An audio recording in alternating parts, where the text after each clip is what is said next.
Okay, guys, we're on page 9. For 12 snow seasons, Grendel reigned over evening.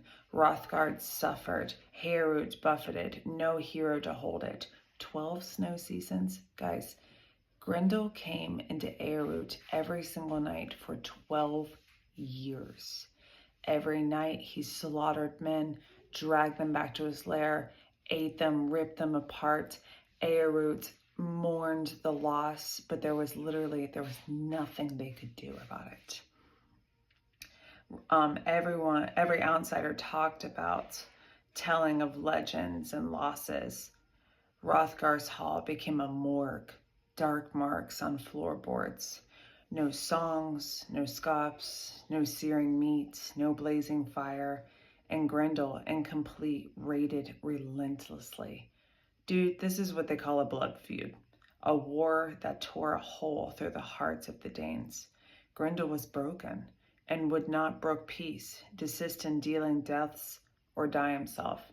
There was no negotiating with Grendel. He hated everyone that didn't have what he had. He hated their peace. So he wasn't going to stop until they were all dead.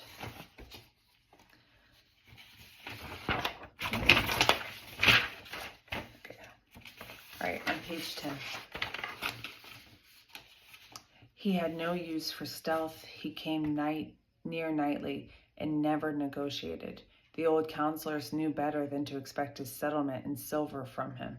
Ringless, Grendel's fingers, kingless, his country, but a wizened vizier or beardless boy, he hunted them across foggy moors, an owl mist diving for mice, grist grinding their tails in his teeth. A hellion's home is anywhere good men fear to tread. Who knows the dread this marauder mapped? Grendel, enemy to everyone, waged his war without an army.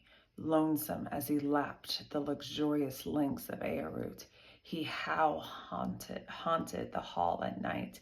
The gold gifter's throwing shaded him, his soul burning through the dark flame. He couldn't touch the treasure or tame his yearning, for he'd been spurred by God. Look over that stanza again. Do you see a literary term being applied here? Look at that first line. Enemy to everyone, waged war. Lonesome, lapped, luxurious, lengths, haunted, hell, gold gifters, throwing. Do you see that in almost every line? Do you know what that's called? That's an alliteration. And alliterations are very, very big in Beowulf, in the poem. Even in the modern translations, they still kept with the alliterations.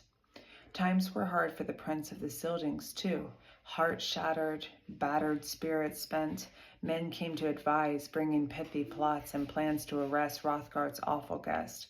They bent themselves to idols and offered up their own spells that a soul slayer might suddenly show up and save them. That was their nature, these heathens, hoping at the wrong heavens, remembering hell, but nothing else. Okay, I'm going to explain what that means in the next one.